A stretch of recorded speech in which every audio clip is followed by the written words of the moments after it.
Hi, everyone. I'm George Kors. It's been an interesting time in the United States.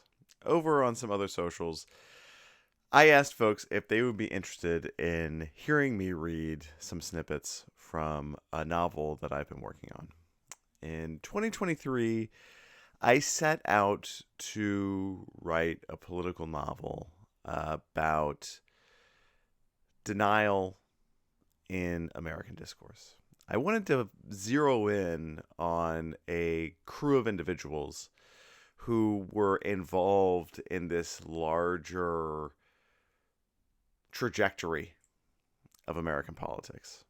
And over the past 2 years, I have been spending some time researching and writing this novel. It has many names. I won't share a title yet. It's currently about 58,000 words in length, and it is probably only a quarter done. It's going to be quite long. This novel follows a group of conservative young professionals in the United States who refer to themselves as the crew. For it says I. And this group of individuals, they are set on having the best career they possibly can. The main course of action takes place in early 2016, on the precipice of some major changes in our American era. So, without further ado, I'll read two sections from this novel. First, I'm going to read the opening paragraphs to give you a sense of the feel of this narrative. And then we're going to zero in on one of the characters and read a little bit from a section about Trisha. Let's begin. Maria Cassandra Del Margo met the crew on the night of the blizzard, which they all ignored, at a performative little dive where they shared shots of rail whiskey as the heavy, dizzy snowflakes of that evening floated lazily down past the windows at the other end of the bar, framing a nighttime scene that would shape their souls. She, Maria, knew that they, the crew, existed before they interacted and badly wanted in. There was Lottie Jessica Johnson, who had interned with a famous venture capitalist and allowed him to sexually harass her and even laughed at it with the crew when they gathered, knowing that she could exploit that very well for her own means, as sexually weak and permissive as the man was. So, too, Dominic Harris Leatherby slept with his boss, even though this man was married and had 2 young children, his boss being a famous and well-known pastor of the megachurch whose Christmas Day ceremonies saw certain stunt people flying above the attendees, suspended by cables and moved about with pulleys as they sang praise songs in celebration of the birth of Jesus Christ of Nazareth in anachronistic and historically illiterate costumes, which had been paid for with the tithes to the church collected via a very popular fundraising website, which the pastor himself was invested in, all while Harris Leatherby never shared with his friends that he preferred men, although they may have guessed as much. Next, Floyd Robert Hill had used his famous movie producer's father's inheritance from his actually famous investment banker grandfather's will to establish a think tank that made appearances at any and all relevant political conferences, events, proceedings, and rallies, so that this new organization appeared to have a large impact on American politics and subsequently could be hired in a variety of consultative and administrative capacities by a range of corporations and political campaigns. Lottie Jessica Johnson, who had her own generational wealth from her mother's mother's aunt, drew a salary from this think tank, even though she lived on a significant salary of dividends that had been set up for her by a very well-known investment banker whom she was a second cousin once removed to. She and Floyd Robert Hill had a tumultuous on-again, off-again relationship, which dated back to when they were teenagers at a Swiss boarding school together, and which Johnson regretted deeply as Hill spoke of it often and frequently defined her via the relationship instead of via her own professional accomplishments.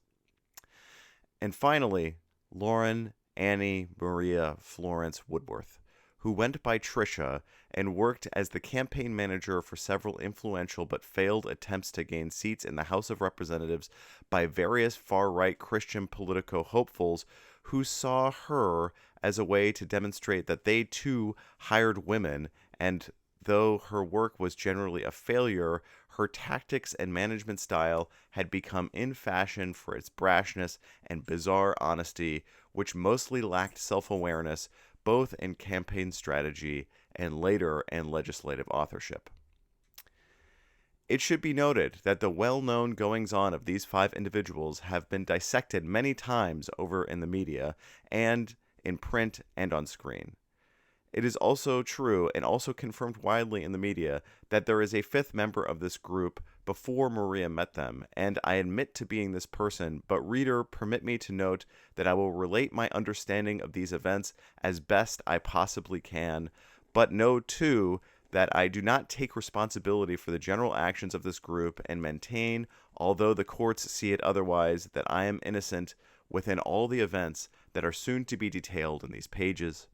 And yet, as innocent as I am, I have been a true and real confidant to these 5, especially to Harris Leatherby, and was present for many important and noteworthy conversations, and privy to many others secondhand, a detail which I must reiterate is important to my innocence, and likewise a detail which investigators and prosecutors continually choose to ignore.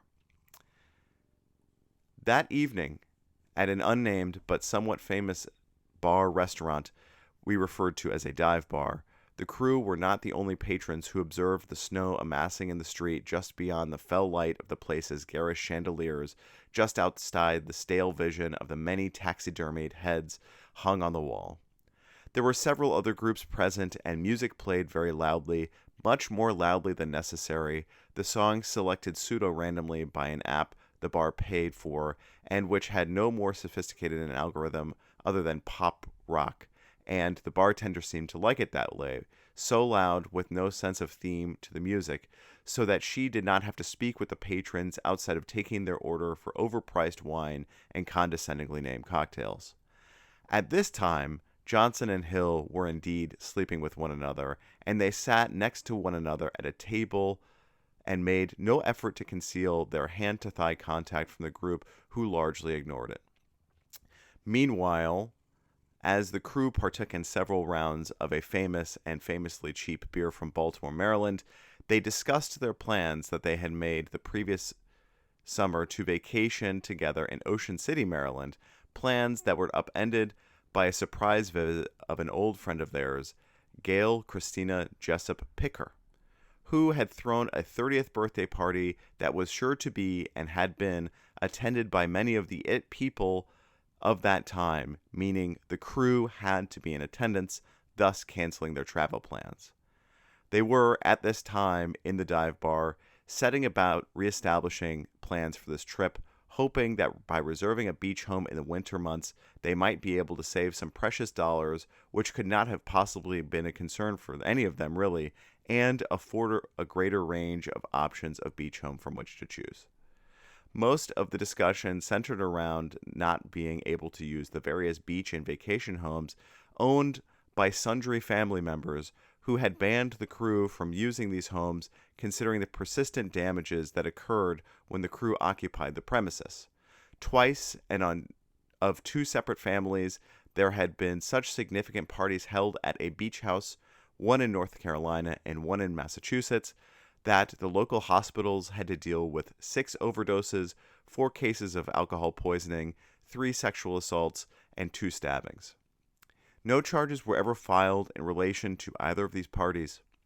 Subsequent phone calls between the assistants of the people for whom the members of the crew were related revealed that all of the crew had family members who were well aware of the likelihood of property damage from allowing the crew to use their homes, and so many phone calls and emails were generated that widely banned them from using the 15 and possibly more vacation homes available to the crew until, as documents show, they were capable of demonstrating more care for the properties of their friends and families. As you can see in this introduction, the crew are on a trajectory that will change them significantly.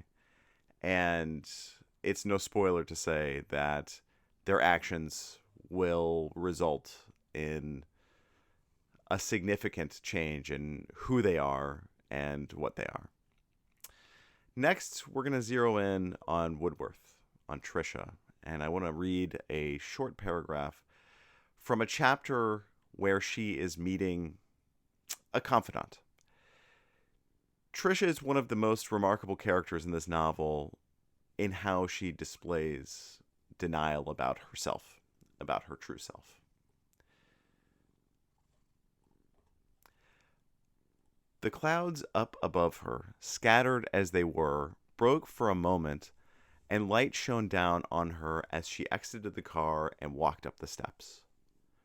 The driver said he would wait nearby, to simply call, so she waved him off and made her way inside through the now brightly lit atrium over to the next stair and up. She would beat her acquaintance, Amy R., who was consistently late, and it was a surprise indeed that she had taken Trisha up on her offer of an earlier meeting.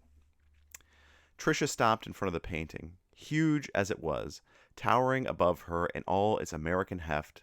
She had no idea where the painter was born, that he had grown up near Philadelphia after making a journey across the waters. She had no idea that the federal government had sponsored the trip to Yellowstone, had no idea that he learned so much about the tones and colors of the earth from Hayden, who talked with him at length about his specialty as he set about measuring the place for the government.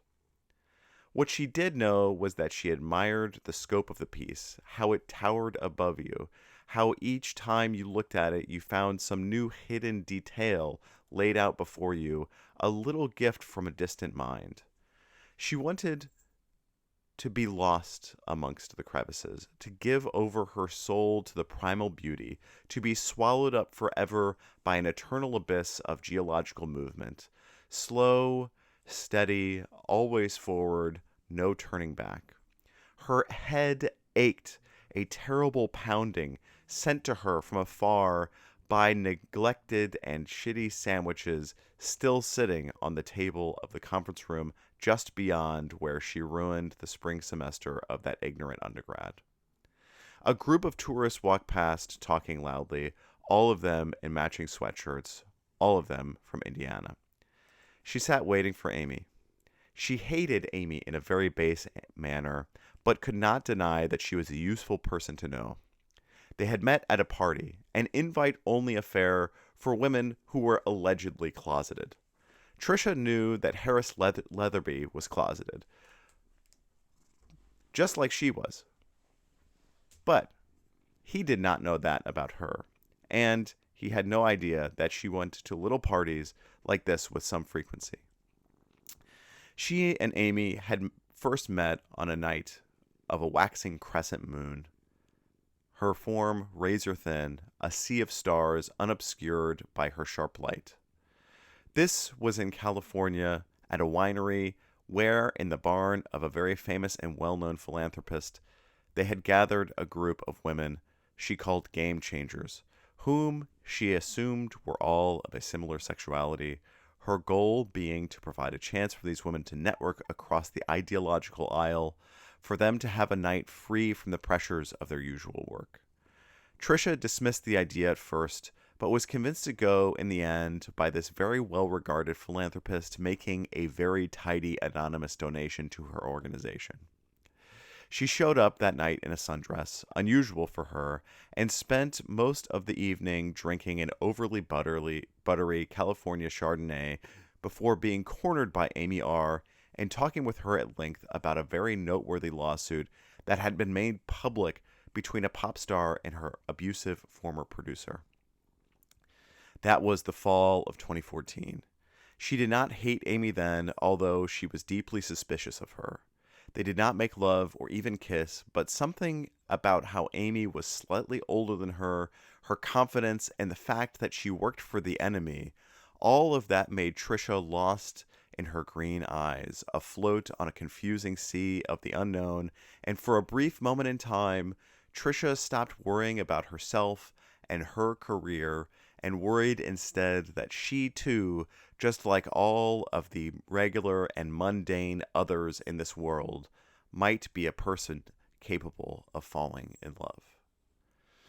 Trisha, like many of the crew, is obsessed with her career.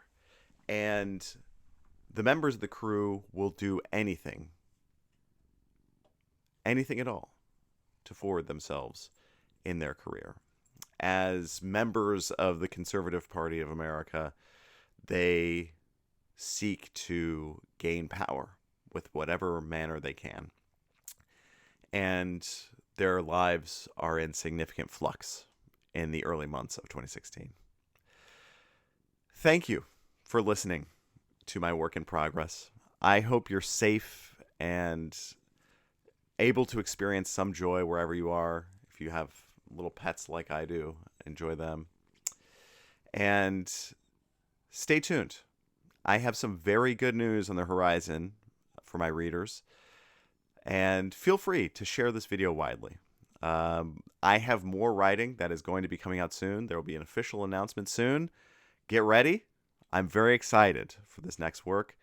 And I'm going to keep working on this novel. And it may take me quite a while, maybe a few years yet. But when it is complete, I promise I'll share it with you. In the meantime, you can buy Always the Wanderer. You should buy Always the Wanderer. Go to my website, georgekors.com, or you can follow me on socials at gbk7288. Thank you, folks. Stay safe.